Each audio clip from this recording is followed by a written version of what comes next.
তাই ভাবি এই সময় বেড়ালের রাস্তা কাটলো কি করে।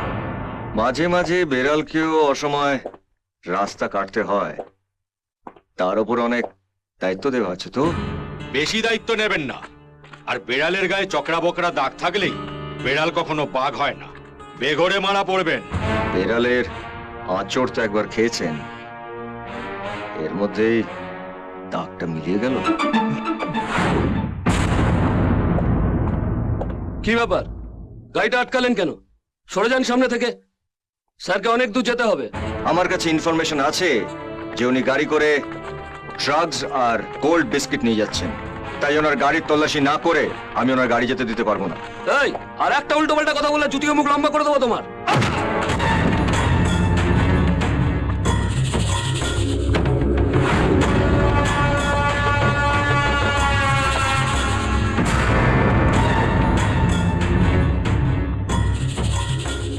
কি ব্যাপার?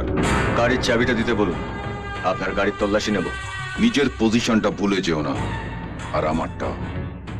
তোমার মতন মামুলি পুলিশ অফিসারকে আমি আমার জুতোর তলায় ফেলে টিপে মারতে পারি।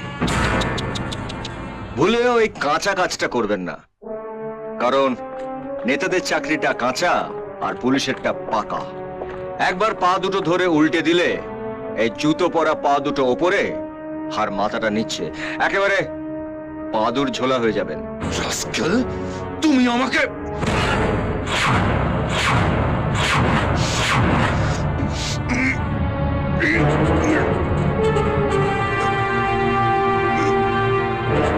পাবলিক দেখছে, বাড়াবাড়ি করবেন না, নইলে মাঝ রাস্তাতেই পাদুর ঝোলা হয়ে যাবেন।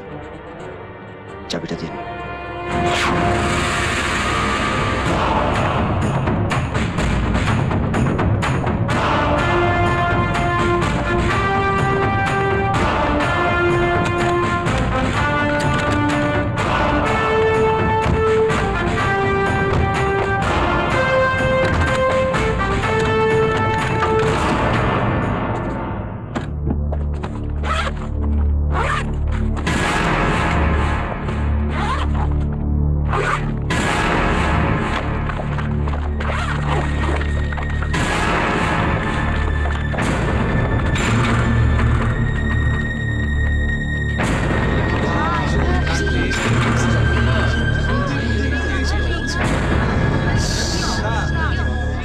দেখুন, দেখুন আপনাদের এই মহান নেতাকে, সেজে গুজে উনি যাচ্ছেন জনসভায় ভাষণ দিতে, সাধারণ মানুষকে কোটি কোটি টাকার প্রতিশ্রুতি দিচ্ছে, আর এদিকে এদিকে টাকা সোনা ড্রাগস বিদেশে পাচার করছেন।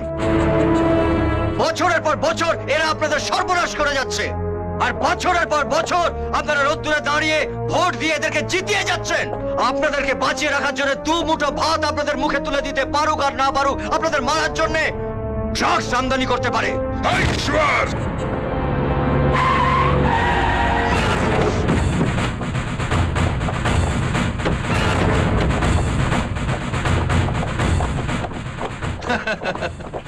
তুমি এখানে ধরেছো, আর আমি সারা রাস্তা খুঁজে বেড়াচ্ছি। হ্যাঁ, সিবিআই অফিসার, গোল্ড আর ড্রাগ পাচার অপরাধে আমরা আপনাকে গ্রেপ্তার করলাম। চলুন চলুন।